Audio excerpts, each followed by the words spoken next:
날씨가 많이 덥습니다. 좀 보시죠. 1년에 한두 번씩 40도, 41도로 올라가는 한때 39도를 기록을 한다고요. 우리를 놀라게 했던 미국 초등학교의 총기 사건은 가족들뿐만 아니라 사랑하는 사람들, 또 우리 모두의 그런 아픔을 가져다 주었습니다.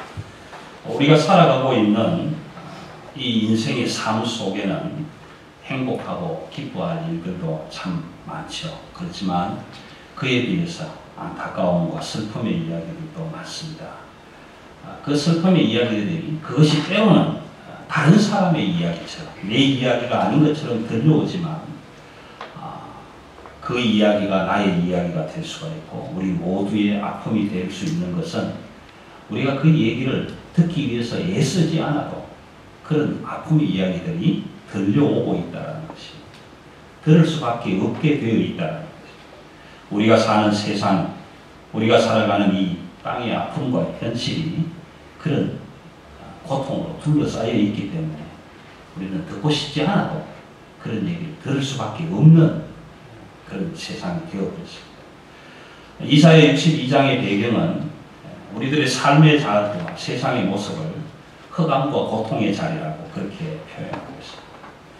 이스라엘 백성들의 현장을 바라보면 나라가 망하고 성전이 파괴되고 가족이 모두 포로로 흩어진 그런 상태의 땅을 향해서 그 어두운 그 땅을 향해서 이제 그 구원의 메시아가 오실 것이다라는 선포를 하고 있는 모습을 보게 됩니다.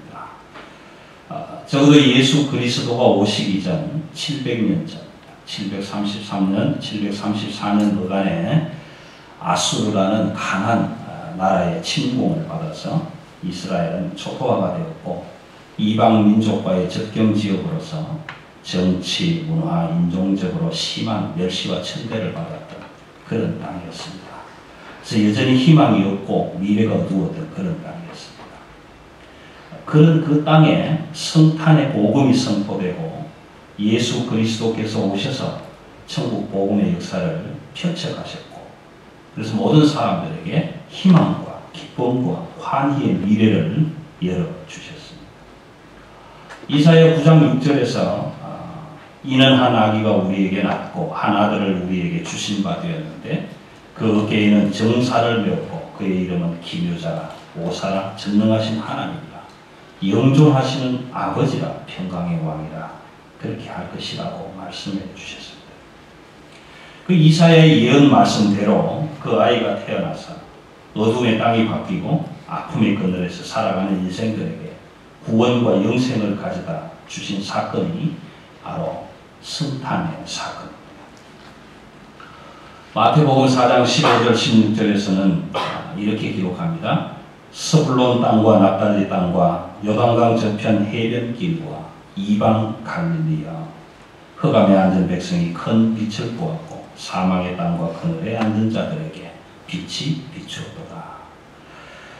이사야는 분명히 그 땅이 어두운 땅이고 흑암의 땅이라고 표현하지만 그 어두운 땅, 흑암의 땅에 이사야의 예언대로 예수 그리스도께서 오셔서 큰 빛을 비추어 주시고 흑암의 자리가 광명의 자리고 어두움의 자리가 밝음의 자리고 죽음의 자리가 생명의 자리고 멸망의 자리가 구원 영생의 자리로 바뀌어지게 했습니다.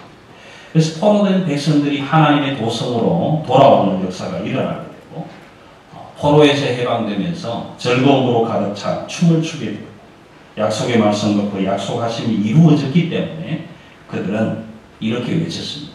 보라 내 구원이 임하였느니라. 우리의 구원이 임했노라고 그렇게 외쳤습니다. 하나님의 구원의 역사를 통해서 버려진 존재들이 택한 바 되고 죄에 노예된 자들이 거룩한 백성이 되었습니다. 전에는 고통 가운데 있었고 흑암 가운데 있었지만 슬픔 가운데 있었지만 그런데 한 아기의 태어남으로 기묘자로서 평강의 왕으로서 영존하시는 하나님의 아들로 우리 가운데 오신 그 성육신의 사건을 통해서 우리가 거룩하게 되었다라는 것입니다. 이 사건은 자기를 비우고 포기하시는 하늘 사랑, 십자가 사랑을 가지시고 보좌를 버리시고 우리에게 달려오셔서 생명의 빛을 비춰주시기 때문에 흑암과 멸시, 아픔과 고통, 사망의 끊어진 땅에서 영원한 죽음으로밖에 갈 수 없는 우리에게 영원한 생명이 되어 주셨기 때문에 그래서 멸망의 자리에 있는 우리를 영생의 자리로 회복하는 영광을 우리에게 뿌려 주셨기 때문에 우리는 오늘도 거룩한 백성으로 하나님의 자리에 안식의 자리에 복된 자리에 나와 있는 것입니다. 그 사랑의 하나님의 마음을 저와 여러분은 아셔야 하는 것입니다.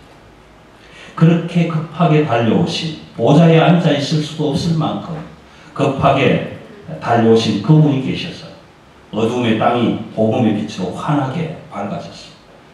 우리가 죽음에서 영생으로 옮겨졌습니다. 죄의 포로에서 해방이 되어 자유한 자들이 되었습니다. 강화도 양화진 선교사 묘지에 가면 루비 캔드릭이라는 여자 선교사님의 묘비에 이런 글이 적혀 있습니다. If I had 1,000 lives to give, Korea should have them all. 내게 1000번의 삶이 주어질지라도 그 삶은 모두 한국을 위해서 쓰여질 것이다. 그런 묘비의 글이 있습니다. 그럼 이렇게 달려온 사람들이 있었기 까닭에 그 암울하고 어두웠던 우리 땅, 내 조국이 당시로 말하면 그 조선이 예수 그리스도의 복음을 듣게 되었고 그 복음으로 인해서 우리가 생명의 자리로 나오게 되었습니다.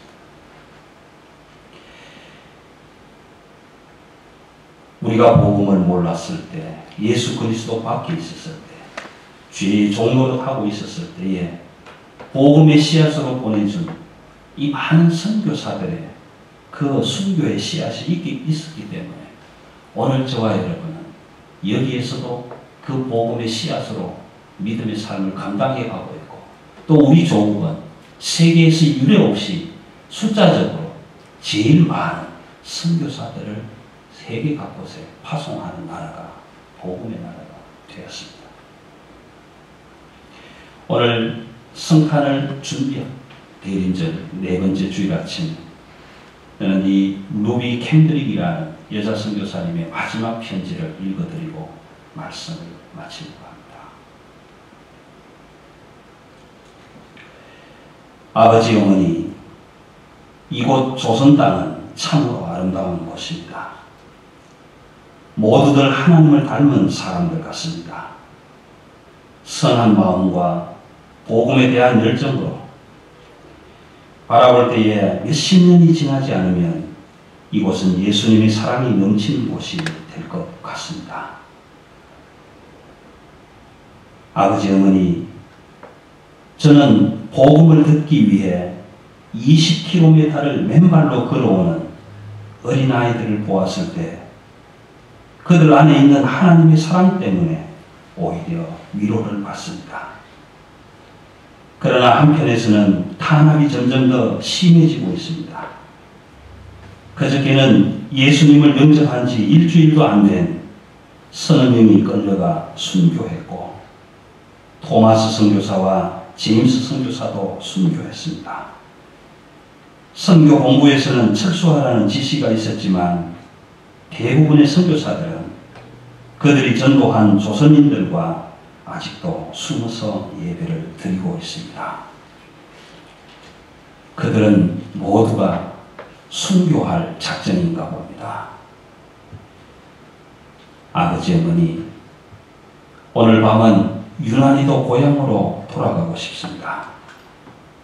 외국인을 죽이고 기독교를 박해한다는 소문 때문에 보두에서 끝까지 말리셨던 어머니의 얼굴이 자꾸만 제 눈앞에 어른거립니다. 아버지, 어머니, 어쩌면 이 편지가 마지막일 수도 있습니다. 제가 이곳에 오기 전 뒤뜰에 심었던 한 알의 꽃씨가 이제 내년이면 온통 꽃으로 가득하겠지요.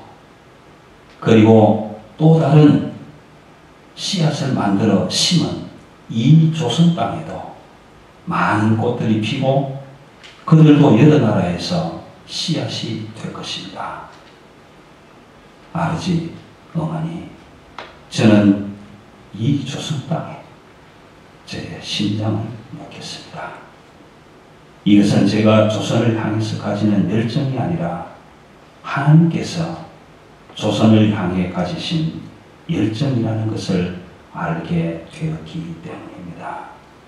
어머니, 아버지, 사랑합니다. 하나님의 심장으로 달려고 그들이 있었기에 우리는 하나님의 사랑을 보게 되었습니다. 하나님의 가슴으로 달려와 자신의 모든 것을 주었던 예수 그리스도의 복음의 영광이 비치는 곳마다 어두움은 사라지고 생명의 빛이 환하게 밝아 회복의 역사가 일어납니다.